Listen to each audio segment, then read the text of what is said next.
Hello! It's time for a good news only edition cancer update. I just left the doctor, got my labs drawn. I have had like my most recent round of doctor's appointments and everything is looking up right now. So we're just gonna ride that wave. I just got my post-doctor's office Starbucks treat. My doctor's office is right next to a Starbucks. So I give myself a prize every time I make it through an appointment at the cancer center, and we're drinking acai strawberry lemonade refresher and a coffee for later that I'll probably microwave 6 times. But sometimes you just got to do what you got to do to make it through, and this became a little ritual when I left the treatment center. I've actually walked from the treatment center to Starbucks after chemo and gotten myself something while waiting for my husband to pick me up. So couldn't jinx myself and got my drink. All right, so last I left off with you guys a couple months ago, I had my scans actually in like the springtime, and it took forever to have them transferred to be read by radiology and then to be reread by my New York City specialists because there was some like ambiguity in there. We didn't know if there was, basically I had my PET scan in April, stuff lit up, which means that there's activity, but the activity can be anything that's rapidly growing, rapidly multiplying. So it could be infection, inflammation, cancer, or in this case, basically cells growing. So we're hoping, but I had a CAT scan followed up by the PET scan, and that was getting reinterpreted by specialist radiologists, and it just took like months to get the results. So finally, we're in June now, and have some multiple doctor's appointments, have gone over the results. I have been officially transferred back to the lymphoma team from the transplant team. So if you're new to the story, this is not like a cancer update channel, but that's my life, and that happened over the past 2 years. So you get updates every once in a while. Mainly I do travel content. However, this is just an update because it's been like a month since the last one. So basically, after all of the updates, I just got out of my local oncologist office and updated her because I heard back before she did. But the update is that the activity and the growth that they saw on the PET scan and CAT scans they're fairly confident thymic rebound. So your thymus gland is a small like triangular gland in your chest.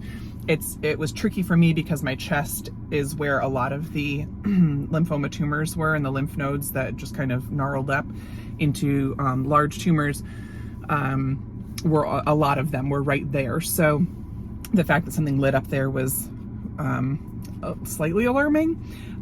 So they, upon reinterpretation, feel fairly strongly that it is thymic rebound, which means that when you're getting chemotherapy, your thymus gland is part of your immune system. So when you're getting chemotherapy, it can like shrink it and just kind of shrivel it up, which sort of happens over time anyway as you age. So thymic rebound is not something they necessarily see a lot in elderly people with cancer because if it shrinks it, it's probably not coming back. I guess it makes white blood cells and is something that you don't use a ton as you get older anyway. So in younger people, apparently the chemo can shrink it, and I've basically been on one form or another of chemo for the past 2 years, between my first treatment, my relapse, my second round of treatment, and then the chemo I went on before the stem cell transplant to get ready for that, and then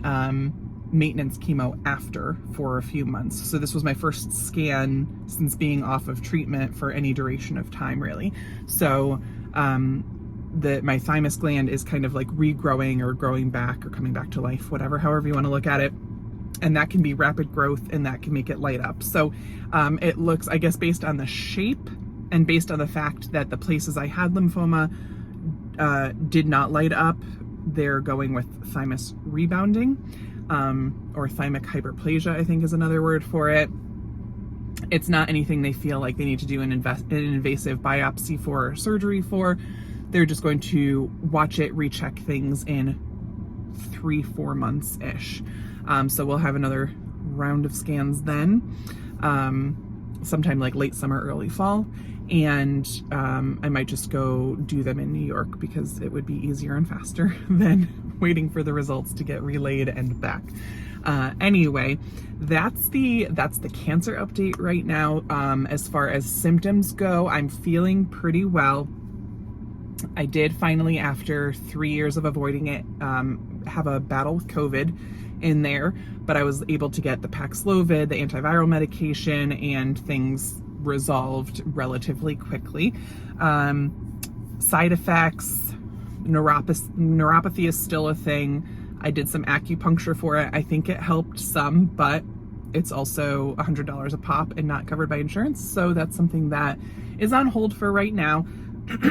And we'll see if I pick that back up in the future, or if this continues to get a little better on its own. I'm still having like numbness mixed with pain in my feet only. I've luckily never had it in my hands. So that got caught in time before it got worse from the maintenance chemo that I was on. That was the main side effect that they were worried about there. Other side effects, hot flashes are still a thing. Basically, the chemo regimen that I went on can put you into menopause, and from talking to other women and people my age and people older than me that have gone through it, it's kind of a mixed bag if you permanently stay menopausal or if you regulate afterwards and your hormones go back to normal. And it is something that can take years. A lot of people were saying around 2.5 years they noticed things started going back to normal. So I will say that the intensity of the hot flashes has decreased a bit, so I'm more able to tolerate them, I would say. It's not like it's all day and all night that they happen, but it's not like waking me up, keeping me up for hours, got to take a shower or change clothes kind of thing. It's more like take the blanket off, cool off, and then go back to sleep after. So it's tolerable. I think that I'm also learning how to feel them coming on and like kind of handle them a little bit better. But back when I was first having them, which no one told me, apparently if you are forced into menopause, it can be a lot more intense than if you are naturally going through that change over time.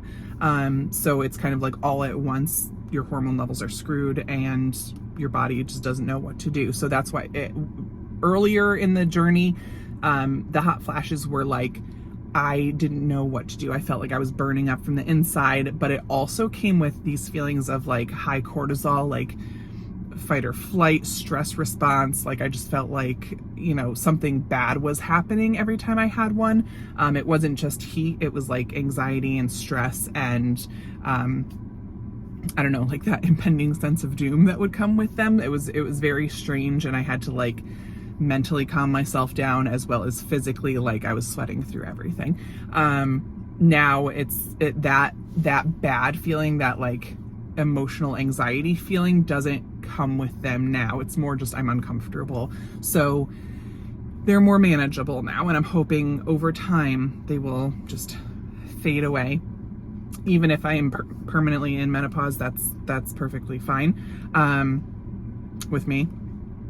But I would just love for these to just fade off into the sunset, into the distance, and not be an issue anymore, because they're just uncomfortable and annoying and obnoxious, and they make it hard to like exist outside of my environment. We can keep our house cold with air conditioning, but like I have to go places and do things, and I just have to like dress in layers and shuck them off as the hot flashes hit. But that's basically it for symptoms right now. The energy is still continuing to get better. The fatigue is less and less. The only thing is that I would like to be pushing myself more with physical exercise and strengthening.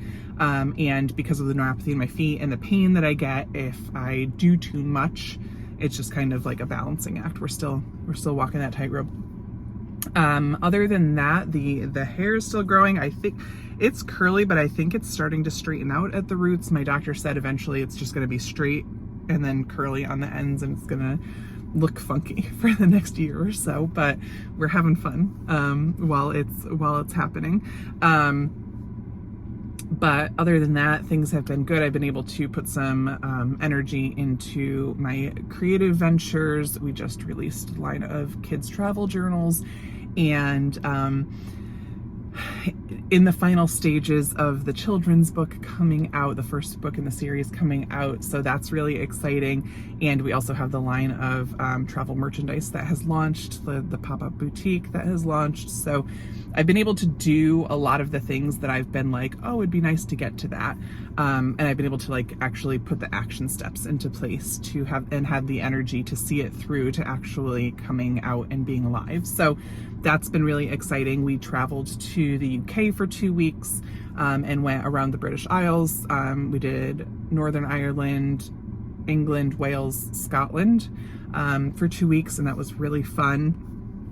It was a great trip, and I was able to do all of the activities that I wanted to. They were scaled back and lots of rest time built in, but I was able to do things without feeling exhausted and needing tons and tons of time to recover once we got home. I will say that jet lag was still hard on the way there. When we landed in London, it took me probably twice as long to get over jet lag as it used to. So that could be an age thing, that could be a cancer recovery thing, I don't know. But it was a great trip to see progress compared to when we went to Iceland in March. And that was a shorter trip and still kind of pushing the limits of what I could do. So things all in all have been looking up. I wanted to make sure that I stopped and put this video out because I've had requests recently for an update, but more importantly, for people who have themselves or have had a loved one relapse or are starting to go through the process for stem cell transplant. And I just wanted to say that it does get better, and that's what I needed to hear when I was going through it, and afterwards when things were really hard to get going and things were really, I wasn't making progress like I wanted to see. A lot of what you can see in support groups and chats and Facebook pages and things like that, you'll see a lot of like people are having a problem and they need help with it, or they have symptoms that they have questions about or something like that. You don't see a ton of success stories because I think people feel better and want to move on with their lives, understandably. So I needed to see more of like, you can make it out of this. You'll make it out alive. You will survive. You will get strength back. You will feel better. So I'm here to say that I am, 10 months, just a little over 10 months out from stem cell transplant. I had an auto stem cell transplant, if you're not familiar with my story. So those are a little easier to recover from than an allo stem cell transplant, but it gets better. Talk to your doctors. If you're having symptoms, make sure they know about it. Don't give up if you need something else to help manage it. My doctors are offering Neurontin or gabapentin right now, and I am resisting taking it because I just got off 3 huge meds, and my goal was to like get off of things, not get on more things. I might try the gabapentin in the future if the neuropathy does not continue to improve, and I come to a standstill and it's really still hindering my lifestyle that I want to live with, being able to move more.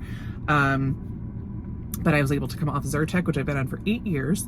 I was able to, that was awful, by the way, the side effects, the withdrawals from coming off of Zyrtec with the itching. I literally was on hold at one point for the doctor's office to call for like a round of steroids or something just to make it through, but ended up not doing it. So able to come off Zyrtec, coming off of omeprazole, which is a heartburn medication, has been really challenging, but I am fully off of that now. Still having some breakthrough heartburn that I can manage with Tums, but off of that. All right, the phone overheated. So you're sitting in front of the air conditioner right now.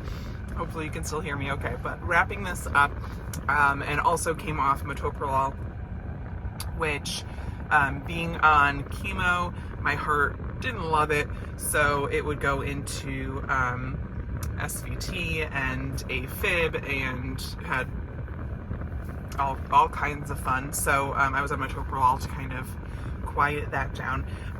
So I'm off of that now with no issues.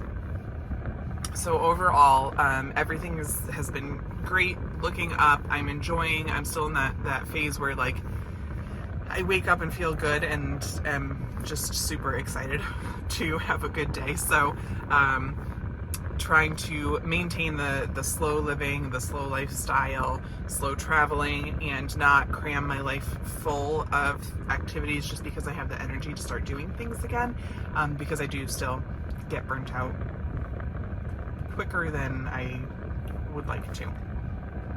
But it, like I said, all a balancing act. So anyway, just wanted to drop in, give some people some hope, give people an update, and if you are in the thick of it and you are in there fighting, just know that it gets better. It does get better. People told me that and I didn't believe them, because there were times that I could barely make it out of bed to walk to the bathroom and back to bed. But stay tough, stay strong, hang in there, and know that better days are ahead, and enjoy those moments where you do feel good. And I will see you soon, guys. Hopefully back to more travel content, but I'll give you another update late summer, early fall, once I have one.